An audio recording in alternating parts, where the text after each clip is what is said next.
Hi అండి, welcome back to our channel taste of Konaseema. నేను మీ పద్మావతి. ఎలా ఉన్నారని అంత బాగున్నారా? మేము కూడా చాలా బాగున్నాం. మీ అందరూ కూడా బాగుండాలని మనస్ఫూర్తిగా కోరుకుంటున్నాను.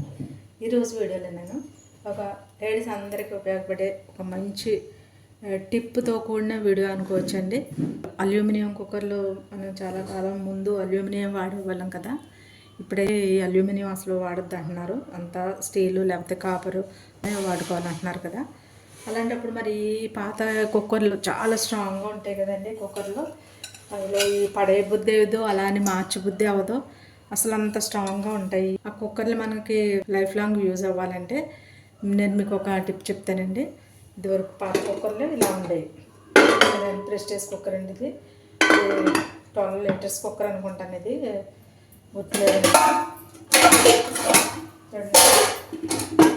ఇలా ఇచ్చేవారు వరకు.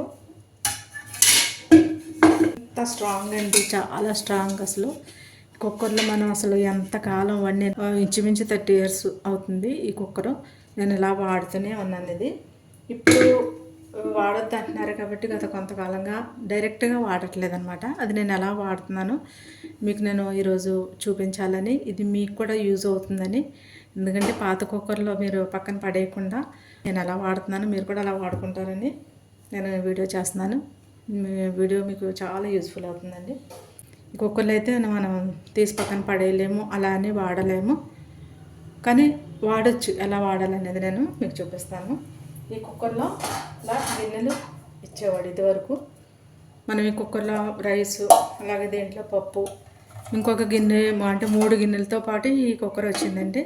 దీంట్లో రైస్ పెట్టుకుని దీంట్లో పప్పు, అలాగే మిగిలిన దాంట్లో వెజిటబుల్స్ కానీ ఎగ్స్ కానీ అలా స్టీమ్ చేసి అన్నీ కూడా పొటాటోస్ ఉడకపెట్టుకోవటం, ఇలా చాలా యూజ్ఫుల్ అయ్యేదండి ఈ కుక్కర్. నాకు ఇప్పటికీ చాలా యూజ్ఫుల్ అవుతుంది. ఇప్పుడు మనం ఎలా వాడుకోవాలి అనేది ఏంటంటే, ఇది డైరెక్ట్గా అల్యూమినియం అనేది డైరెక్ట్గా వాడకూడదు, కానీ స్టీమ్గా వాడుకోవచ్చు. కాబట్టి ఈ గిన్నెలు అయితే తీసి పక్కన పెట్టేసి, అంటే కుకింగ్ వాడుకోకూడదు, మామూలు వెజిటబుల్స్ కడుక్కోవడానికి, రైస్ కడుక్కోవడానికి అలా వాడుకోవచ్చు. అలా పక్కన పెట్టేసి దీని ప్లేస్లో మనం ఇలాంటి స్టీల్ గిన్నెలు, కుక్కర్లోకి మనకి స్టీల్ కుక్కర్స్కి విడిగా ఇలా గిన్నెలు మనకి దొరుకుతాయండి. ఇలా గిన్నెలు కాకపోయినా మనకి ఇలాంటి గిన్నెలు కూడా మనం దీంట్లో మనం ఎంత పడితే అంత ఇలాంటి గిన్నెలు కూడా మనం వాడుకోవచ్చు. చూడండి, ఇది రైస్కి అయితే నేను ఇది పెట్టి వాడతాను. అలాగే పప్పుకి ఎగ్స్కి అన్నీ ఇది పెట్టి వాడతానండి. ఫస్ట్ స్టీమ్ చేసుకోవడానికి ఇది ఎంతకాలం నుంచి వాడుతున్నాను. ఇది కూడా చాలా స్ట్రాంగ్ అండి. అసలు ఇలా కొంచెం ఈ వంగిని తప్ప అంతకు మించి ఏమీ లేదు. ఇది ఇలా పెట్టేసుకోవచ్చు. ఒక లోటాడు అంటే పెద్ద కుక్కర్ కదా ఇది, ఒక లోటాడు వాటర్ వేసేయాలి ఫస్ట్ స్టీమ్ చేసుకోవడానికి. ఇలా వేసేసిన తర్వాత మనం ఓన్లీ రైసే పెట్టుకోవాలనుకోండి, ఇలాంటి గిన్నె అయితే యూస్ చేసుకోవచ్చు. లేదు మనం 2-3 కలిపి పెట్టుకోవాలనుకుంటే ఇలా వాడుకోవచ్చు. అంటే ఇది పెట్టేసుకున్న తర్వాత ఇది ఇలా పెట్టేసుకుని దీని మీద ఇలాగా ఇలా లిడ్ పెట్టేసుకున్న తర్వాత ఇది మనం పప్పు కూరగాయలు ఏమైనా పెట్టుకున్నా ఇలా కూడా పెట్టుకోవచ్చు అన్నమాట. ఇలా పెట్టేసుకొని మనం ఇలాగ కుక్కరు ఇది కూడా ఒక గిన్నె పట్టేంత లోతు. ఇది వరకు కుక్కర్లు ఎలా ఉండేయండి, ఈ లోతు మనం ఎంత దీనికంటే కొంచెం హైగా పెట్టినా కూడా ఇబ్బంది లేదు. ఎంత పెద్దదైనా హైట్ అయినా సరే పట్టేస్తుంది అనమాట. ఇది ఇలా పెట్టాను చూడండి, ఈజీగా పట్టేస్తుంది. పక్కనే ఉన్నానండి, అసలు ఇబ్బంది ఏమీ లేదు తీయడానికి కానీ పెట్టడానికి కానీ. ఇలా పెట్టేసుకుంటాను నేను. చూడండి, ఇది లాక్ సిస్టమ్ కూడా క్లోజ్ అయ్యేది ఓపెన్ అయ్యేది కూడా మనకి చక్కగా తెలిసే విధంగా అలా ఉండేయండి పాత తరం ఈ కుక్కర్లకి. యారో చూసారా ఇలా ఉండేది. ఇలాంటి గిన్నె ఒకటి డైరెక్ట్గా రైస్ 1.5 kg వరకు పడుతుంది. ఇది ఇలా డైరెక్ట్గా కూడా ఇలా పెట్టేసుకోవచ్చు. అలా పెట్టేసుకొని ఈజీగా మనకు ఒకేసారి ఒక్క 3 విజిల్స్ అండి, జస్ట్ 3 విజిల్స్ రైస్కి కానీ పప్పుకి కానీ కూరగాయలు స్టీమ్ చేసుకోవడానికి కానీ ఏదైనా సరే జస్ట్ 3 విజిల్స్కి మనకి రెడీ ఉంది. గెస్ట్లు వచ్చినప్పుడు చాలా ఈజీగా ఒకేసారి ఒక్క 3 విజిల్స్, మనం ఎంత రైస్ కేజీ రైస్ వేసినా కేజీన్నర వేసినా ఒక జస్ట్ 3 విజిల్స్కి అయిపోద్ది. అంత ఈజీగా ఉంటుందంటే ఈ కుక్కర్తో. రైస్ అలాగే నేను ఈరోజు ఎగ్స్ కర్రీ చేద్దాం అనుకుంటున్నాను. ఎగ్స్ నేను పెట్టి చూపిస్తాను మీకు ఏ విధంగా యూజ్ అవుతుంది అనేది. ఓకేనండి. వాటర్ అయితే నేను ఆల్రెడీ వేసాను కదా, ఇలా వేసేసి అన్నీ కలిపి పెట్టుకోవాలనుకున్నప్పుడు ఈ గిన్నెలు వాడతాను నేను. ప్రస్తుతం నేను రైస్ పెట్టి నేను ఎగ్స్ స్టీమ్ చేస్తాను, అది ఎలా అనేది మీకు చూపిస్తాను. ఈ గిన్నెలో నేను రైస్ పెడుతున్నాను. దీంతో ఒక గ్లాసు అలాగే ఒక హాఫ్ గ్లాస్ 1.5 గ్లాస్ పెడుతున్నాను. 1.5 గ్లాస్ వేస్తున్నాను నేను. ఈ 1.5కి మనం ఒక గ్లాస్కి 2 గ్లాసులు కొలతానండి. దీన్ని 1.5 గ్లాస్ వేసాను. ఈ 1.5 గ్లాస్కి నేను 3 గ్లాసెస్ వాటర్ మాత్రం వేస్తాను. కరెక్ట్గా కుక్ అయిపోతుంది మనకి.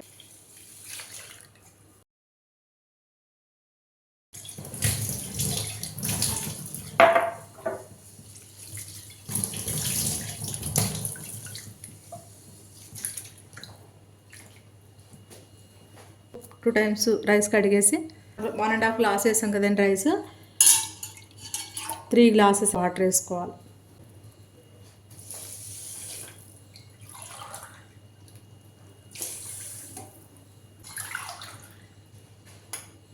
ఇలా 3 గ్లాసెస్ వాటర్ వేసేసుకున్న తర్వాత ఇలా సమానంగా ఇలా తీసేసుకొని ఇలా డైరెక్ట్గా పెట్టేసుకోవచ్చు. లేదంటే ఫస్ట్ ఇది పెడుతున్నానండి నేను. ఈ గిన్నె పెట్టి దీని మీద పెడతాను. హైట్ గురించి ఇలా పెట్టేసి ఇది ఎగ్స్ వచ్చి బాగా క్లీన్గా కడిగేసుకున్న తర్వాత దీంట్లో వాటర్ కూడా ఏమీ వేయాల్సిన అవసరం లేదండి, చక్కగా కుక్ అయిపోతాయి. పెట్టేసి ఫస్ట్ ఈ గిన్నెలో నేను ఫస్ట్ ఎగ్స్ మామూలుగా అయితే ఈ గిన్నె పెట్టేసుకుని ఈ గిన్నె ఇలా పెట్టేసుకుంటాం కదా ఎగ్స్కి, అలా కాకుండా నేను ఈ ఎగ్స్ వచ్చి ఈ గిన్నెలో పెట్టుకుంటున్నాను. ఇది ఖాళీగా ఉండకుండా ఈ ఎగ్స్ వచ్చి దీంట్లో ఈ గిన్నెలో పెట్టేసుకుంటున్నాను. దీని మీద ఈ రైస్ అనేది ఇలా పెట్టేసుకోవాలి. మూత అనేది పెట్టుకోవచ్చండి. ఎక్స్ట్రా గిన్నె ఉంది కాబట్టి ఇదేనా పెట్టేస్తున్నాను. లేదంటే ఇది డైరెక్ట్గా దీంట్లో మనం ఏదైనా వెజిటేబుల్స్ కానీ ఏదైనా కూడా స్టీమ్ చేసుకోవచ్చు. ఈ అల్యూమినియం వాటర్ కానీ వెళ్ళకుండా నేను ఇది ఇలా కవర్ చేసుకుంటున్నాను. ఓకేనండి. ఇలా కవర్ చేసుకున్న తర్వాత కుక్కర్ మూత పెట్టేసుకోవాలి. ఇలా విధంగానే పెట్టుకోవాల్సిన అవసరం లేదండి, మీకు ఎలా వీలైతే అలా పెట్టుకోవచ్చు. కాకపోతే విడిగా గిన్నెలు స్టీల్ మాత్రమే లోపల వాడుకుంటే మనకి ఈ అల్యూమినియం వాడుతున్నామన్న ఫీలింగ్ ఉండదు. మనకి కుక్కర్ మనకు వేస్ట్ అవ్వకుండా యూజ్ చేసుకోవచ్చు కదండి. చూసారు కదా. ఇప్పుడు లాక్ చేస్తున్నాను. ఓన్లీ జస్ట్ 3 విజిల్స్ అండి. 3 విజిల్స్కి మనకి రైస్ అనేది అయిపోయింది. వెయిట్ అనేది నాకు పెట్టేసుకోవాలి.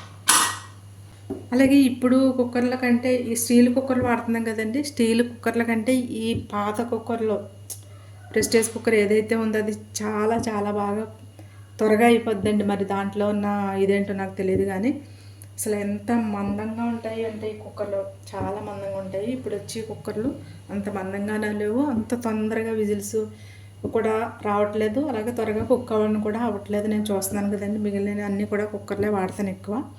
స్టీల్ కుక్కర్లు అవి వాడతాను, కానీ దీని అంత సౌకర్యంగా ఇప్పుడు వచ్చే లేటెస్ట్ కుక్కర్లు అయితే లేవని చెప్పొచ్చు. పని మనం చేసుకోవచ్చు కదా. 3 విజిల్స్ వచ్చేసరికి కట్టేసి రైస్ ఎగ్స్ ఎలా ఉడికినాయి అని కూడా నేను మీకు చూపిస్తాను. ఓకేనండి. వీడియో నచ్చితే మీకు లైక్ చేయండి. అలాగే మీ పాత కుక్కర్లు ఏమైనా పక్కన పడేసినవి ఉంటే మాత్రం తప్పకుండా తీసి మీరు వాడటం మొదలు పెట్టండి. కుక్కర్ పెట్టిన తర్వాత మనం ఫ్లేమ్ అయితే ఫుల్ ఫ్లేమ్లోనే ఉండాలండి, హై ఫ్లేమ్లో ఉండాలి.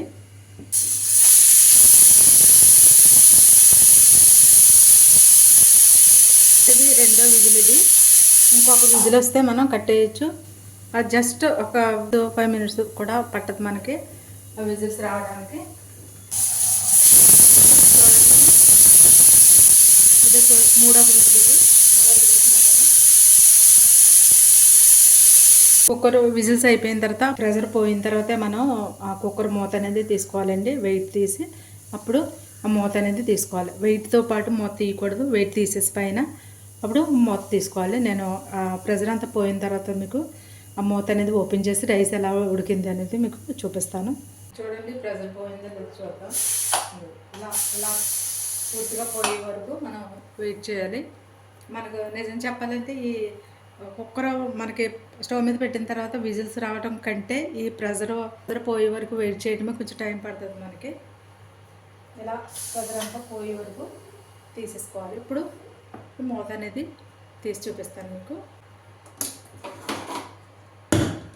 పైన దానికి హ్యాండిల్ లేదు కదా, నేను ఇలా టర్న్ స్క్రూ తీసుకుని ఇలా పక్కకు జరిపేస్తాను. ఇలా సౌండ్ వచ్చిన తర్వాత మళ్ళీ కొంచెం ముందుకు జరిపి ఇలా తీసేసుకోవాలి అంతే.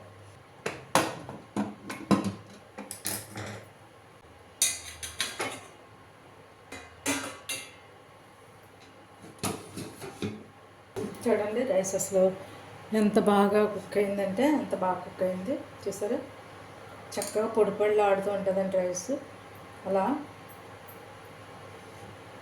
అలాగే ఎగ్స్ ఎలా ఉడుకున్నాయో చూద్దాం.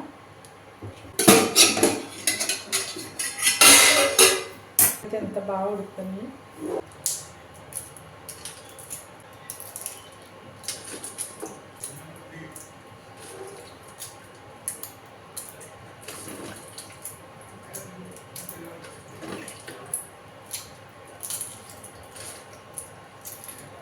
చాలా బాగా కుక్ అవుతాయి. ఇలా చూసారు కదండి వీడియో ఎలా అనిపించిందో. మీరు ఈ వీడియో మీకు నచ్చిందని అనుకుంటున్నాను. మీకు మీ పాత కుక్కర్లు మీరు ఎలా వాడుకోవాలి అనేది నేను చూపించాను. మీకు నచ్చితే లైక్ చేయండి, హెల్ప్ చేయండి. అలాగే వీడియో నచ్చితే లైక్ చేయండి, షేర్ చేయండి, సబ్స్క్రైబ్ చేయడం మాత్రం మర్చిపోకండి. Thanks for watching.